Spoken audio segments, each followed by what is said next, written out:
Mapagpalang araw sa lahat. Guys, nandito po ako sa may Suzuki. Dito po sa may Balibago, Santa Rosa. Yan. Dala po natin si ating Berkman. Nag-inquire lang ako, nagtanong lang po kung paano inaayos yung ISC. Yan. Pinaliwanag naman nila sa akin. Kasi ang issue ko lang dito sa unit ko, mataas yung minor niya. Pagka kasi daw naka-manual na, yung ISC manual, hindi daw sila nagtotono dito eh. Kaya ang gagawin natin, sa iba tayo maghahanap ng na nagtotono ng ganyang ISC.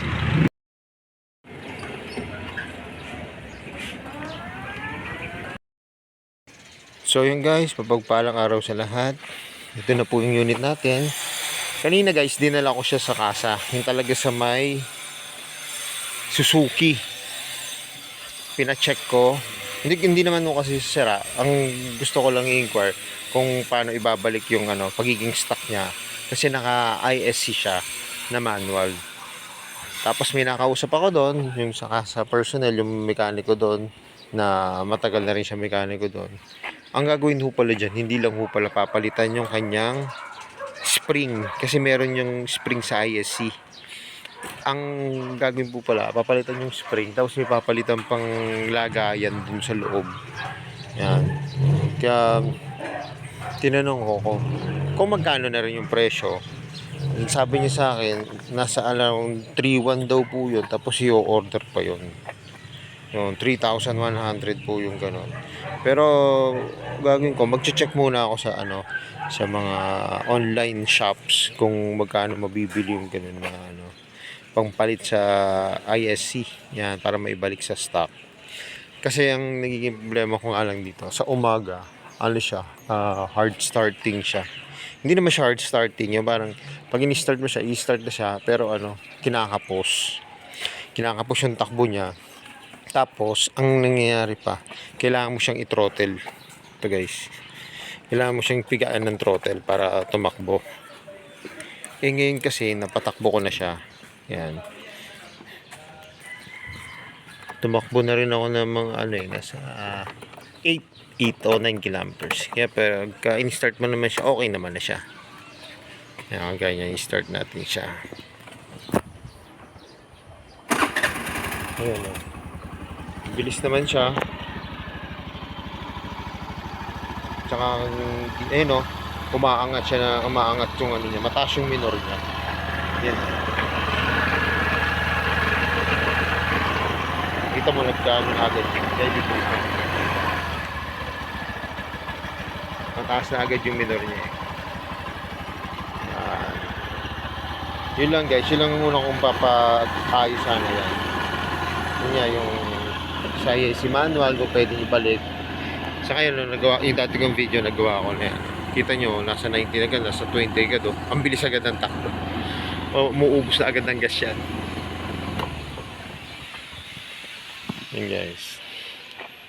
Kaya yun, pag nakakuha ako sa online shop, tatanong ako, magtitingin ako kung saan ako makakabili ng galon.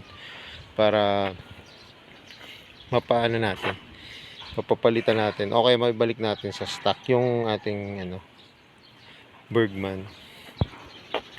Yan guys, ginagawa ko kasi muna ngayon, nag-i-inquire muna ako kasi yun nga, medyo mahal din yung mga presyo ng ng mga pyesa, kaya hindi natin mabigla-bigla yung pagbili. So yun guys, update ko na lang kayo sa susunod, pero mag-iipon muna tayo. I-update ko na lang kayo sa susunod na gagawin natin dito sa Berkman. Pero sa ngayon, babalik muna tayo sa ating pagbo-vlog kasi kailangan natin ng funds para sa pagpapagawa rin ng ating unit. Yun nga, buti na lang, hindi, salamat sa Diyos, hindi rin masyadong magastos yun. Kailangan nating pag-ipunan muna para sa ating mga bibili na pyesa. Glory to God. Yan, tara, balik na tayo sa bahay. At least nakapag-canvas na tayo. Kasi guys, di ba, yung sa na-video ko nga meron pa akong papaayos dito. Ayun, yung tambucho po. Papahinam pa natin yung tambucho. Yan. Kasi ayoko magpalit kasi stock to eh. Yan. Sayang naman. Tapos syempre susunod pa nito yung mga change oil, yung sa gear oil niya papalitan natin. Yan. Lahat yan bibidyohan natin. Pero sa ngayon mag-aano muna ulit tayo. Mag-vlog muna ulit tayo ng mga bagong motor. So guys, meron na ako nakita ron. Yun nga sa Suzuki, yung crossover. Hindi ko lang na-videohan kanina kasi nabili na. Kaya may kukuha na agad eh. Nakakaya naman video ang pagka bibili na. Yan. Baka natin yun, maganda yun. Binalik ng Suzuki yun.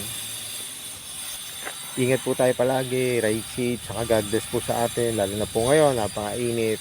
Saka ingat po tayo sa kalsada. Kasi nung isang gabi po, umulan na rin eh. Yan. Baka tingin ko malapit na rin pong magtagulan-tagulan. Yan. Ingat po tayo lagi. Lagi po natin i-check yung ating mga gulong, yung brakes, saka yung ating motor. Yan. Ingat tayo. Guys, hanggang dito lang. Ride safe and God bless po. Bye-bye.